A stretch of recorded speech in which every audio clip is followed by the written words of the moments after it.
Doctor Mohammad উপস্থিত আছেন। আজকে আমাদের মাঝে প্রধান অতিথি হিসেবে উপস্থিত হয়েছেন বিশিষ্ট রাজনীতিবিদ, শিক্ষাবিদ, সিলেট পৌরসভা সম্মানিত আমি অধ্যাপক মোহাম্মদ জাহাঙ্গীর ভাই। আমাদের আছেন স্থানীয় ভাই এবং সবাই স্থানীয় ভাই অনেকেই উপস্থিত হয়েছেন। আজকে সবার নাম কোনো সময় নেই, আমি সেগুলোকে আপনাদেরকে মেসেজ দিতে চাই। সেটা হলো, আমরা সকালে যে ফজর নামাজটা করেছি দেখেছি,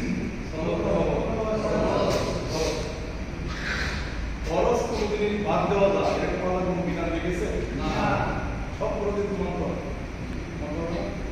আমরা বলছেন যে আমার বিবাদের কিতাবে বিবাদ, এই কোরআনের কোনো কিছুকে বাদ করা যাবে না, বিবাদ করা যাবে না। মুসলমান অবিলম্ব আল্লাহ বলছেন আলিয়াউল আকরামতু লাকুম দীনাকুম ওয়া আতমামতু আলাইকুম নি'মাতি ওয়া রাদিতু লাকুম ইসলাম দীনান। আল্লাহ বলছেন যে আমি ইসলামকে পরিপূর্ণ করে দিয়েছি, দ্বীনকে পরিপূর্ণ করে দিয়েছি, তোমার নিয়ামতকে পরিপূর্ণ করে দিয়েছি। এখন যে জায়গায় পরিপূর্ণ আছে সেখানে যদি অপূর্ণ কোনো কিছু থাকে না, এটা যদি মানুষ পরিপূর্ণ করতে চায় তাহলে পরিপূর্ণকে বাদ দিতে হবে। পরিপূর্ণ কোনো জিনিস আছে ওটার সাথে যদি আরো কিছু ঢোকাতে চায়, যেটা আছে ওটাকে বাদ দিতে হবে। কিন্তু এই কোরআনের একটা নকটা বা একটা জেল যেমন বাদ দেওয়ার মতো ক্ষমতা আল্লাহ কাউকে দিয়েছেন না, দেয়।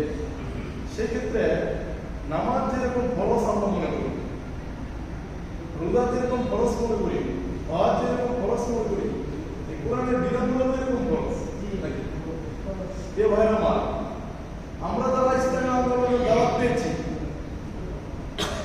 আমরা যারা ইসলামী আন্দোলনের সাথে সংযুক্ত আছি, কোরআন বিজয়ের জন্য আমরা রাত দিন পরিশ্রম করে যাচ্ছি, আল্লাহর জন্য আল্লাহ দিনকে প্রতিষ্ঠা করতে চাচ্ছি, সেই মোহাম্মদ রাসূলুল্লাহ প্রতিষ্ঠিত করেছিলেন। এ ভাইরা, যারা আমরা ইসলামী আন্দোলনের সাথে সম্পৃক্ত আছি আর যারা ইসলামী আন্দোলনের সাথে সম্পৃক্ত নাই, যেমন মনে করেন যারা নামাজ পড়ে রোজা রাখে কিন্তু ইসলামী আন্দোলনের সাথে সম্পৃক্ত নাই, আমরা যারা ইসলামী আন্দোলনের সাথে সম্পৃক্ত আছে, আমাদের যে রব আর যারা ইসলামী আন্দোলনের সাথে সম্পৃক্ত নাই তাদের রব কি এক রব হতে পারে? এক রব হতে পারে? হতে পারে না। কিভাবে হতে পারে না? আমরা ইসলামী আন্দোলনে আমরা বলেছি লা ইলাহা ইল্লাল্লাহ। কোন বিধান, আইন চলবে আল্লাহর বিধানে, সমাজ চলবে আল্লাহর বিধানে, রাষ্ট্র চলবে আল্লাহর বিধানে, কুটকাচার চলবে আল্লাহর বিধানে, সমস্ত কিছু চলবে আল্লাহর বিধানে। একই যেটা কার, এটা আমরা যারা ইসলামী আন্দোলনের কর্মী বা দায়িত্বশীল হতে পেরেছি, এটা আমাদের আগে হলো আল্লাহ ব্যতীত অন্য কিছু চলবে না। কিন্তু যারা ইসলামী আন্দোলনের মধ্যে সম্পৃক্ত নাই, তারা নামাজ পড়ে, রোজা রাখে, হজ করে, তাসবিহ করে, তাহলিল করে, কিন্তু তারা আল্লাহর জমিনে আল্লাহর কোরআন দিয়ে প্রতিষ্ঠিত, মানে আইন প্রতিষ্ঠা হোক, এটা তারা মানে না। তাদের রব আর আমাদের রব কি এক হতে পারে? আমাদের রব হলো একটা পূর্ণাঙ্গ রব আর তাদের রব হলো একটা অপূর্ণাঙ্গ রব। অপূর্ণাঙ্গ রব দিয়া কোনদিন তারা সাফল্য হতে পারবে না। আল্লাহ রাব্বুল আলামিন সূরা হামিদে বলেছেন, ইন্নাল্লাযীনা ক্বালু রাব্বুনাল্লাহ সুম্মা ইসতাকামু তাতানাজ্জালু আলাইহিমুল মালায়েকা। তোমরা যদি আল্লাহকে মানতে চাও, আল্লাহকে যদি রব হিসেবে মানতে চাও, যে আল্লাহর রব নামক আল্লাহর যে বিধানগুলো আছে সেগুলো তোমরা পরিপূর্ণভাবে মানো এবং ইস্তেকামত থাকো মৃত্যু পর্যন্ত। প্রিয় ভাইরা, আজকে আমাদের এই সমাজে, আমাদের এই দেশে, আমাদের রাষ্ট্রে যদি আল্লাহকে পরিপূর্ণভাবে মানা হতো, কালিমার যে ঈমানের যে হক, এই হক যদি পরিপূর্ণভাবে মানা হতো, তাহলে আমাদের এই দেশে আজকে প্রতিটা মুসলিম আমাদের মধ্যে দাওয়াতি কাজ করার প্রয়োজনই ছিল না। কারণ মুসলমান তো 93% মুসলমান হওয়া সত্ত্বেও সে কিভাবে ইসলামের বাইরে একটা সিল মানে, সে কিভাবে কোরআনের বাইরে একটা সিল মানে? প্রিয় ভাই আমার, আমরা এখানে যারা উপস্থিত হয়েছি অনেকে আমরা ভোট দিয়েছিলাম। ভোট অর্থ কি? ভোট অর্থ একটা সমর্থন করা। সমর্থন কি? আমি এইখানে মাজার ভাইকে ভোট দিলাম, মাজার ভাই ভোট সংখ্যাগরিষ্ঠ হয়ে এই মসজিদে সে প্রতিনিধিত্ব করবে। আর যদি না করতে পারে, ভোটটা সমর্থন না হয়, করবে না। উনি প্রতিনিধি হইয়া এই মসজিদ সুদ করে ইমাম দিবে, ঘুষ করে ইমাম দিবে এবং কমিটিরও ঘুষ খাবে, এটা যদি উনি করে তাহলে তাহলে ওনার ভোট দেওয়া যাবে না। আর যদি উনি প্রতিনিধি নাই হতে পারে তাহলে এগুলো কি সরাইতে পারবে না।